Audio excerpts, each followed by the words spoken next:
Okay, let's us continue with the inflammation. So inflammation is the third mechanism in the second line of defense. Okay, so inflammation is the immediate response that it destroys and neutralizes harmful actions of microorganisms and toxin at the early stages of infection.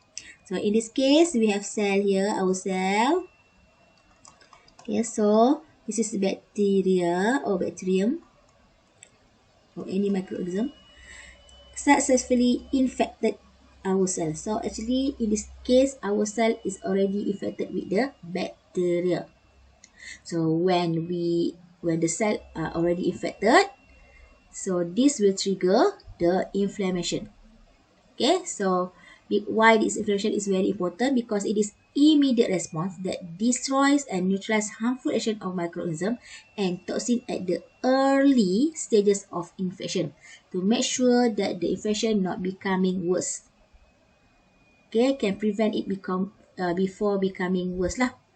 So we must prevent. So how to prevent? By stimulates or trigger this inflammation, or the other name is inflammatory response. Okay, so what happened? So this is diagram. So we move on to a bit below here. Okay, so let's say one day we accidentally step on these rusting nails. Okay, rusting nails, and then this is our skin. So actually this one at the sole of foot lah, foot. Okay, skin here. So when we step on this rusting nail, okay, the rusting nail will penetrate our skin. At the same time, the bacteria also can penetrate. Maybe before this bacteria is here, okay, is at this part of the skin, but because of the penetration of this rusting nail, the bacteria now can enter the skin with this penetration of the rusting nail. So a lot of bacteria will enter, okay, or one we call it bacterium, enter here. So now this area is known as infected area, the area where the rusting nail penetrate and also the bacterium will accumulate there. Okay, so all the cell here will or the tissue or the cell here will be damaged. Okay, will be damaged because of the penetration. So the first one will happen when the tissue or cell damaged. So the damaged tissue release histamine.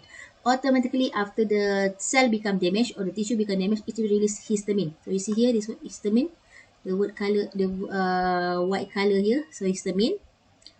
So histamine actually a chemical substance lah, type of chemical substance.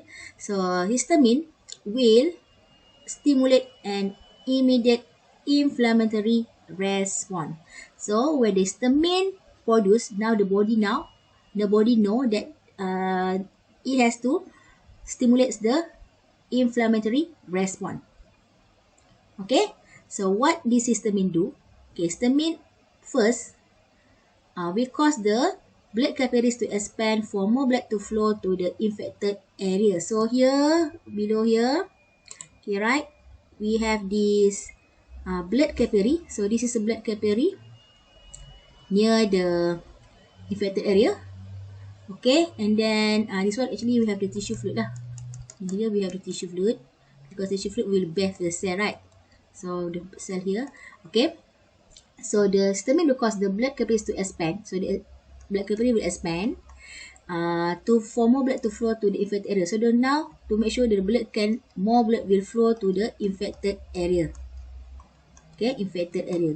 Okay, that's why when we cut our wound, the bleeding will occur. Because now a lot of blood will move to the infected area.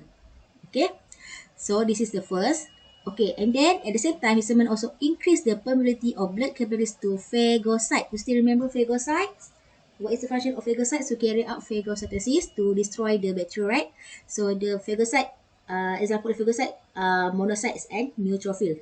So it will increase the permeability of blood capillaries to the phagocytes. So this is blood capillary. So it will increase the permeability means now the capillary will allow this phagocyte to move out from it through the pores lah to the infected area.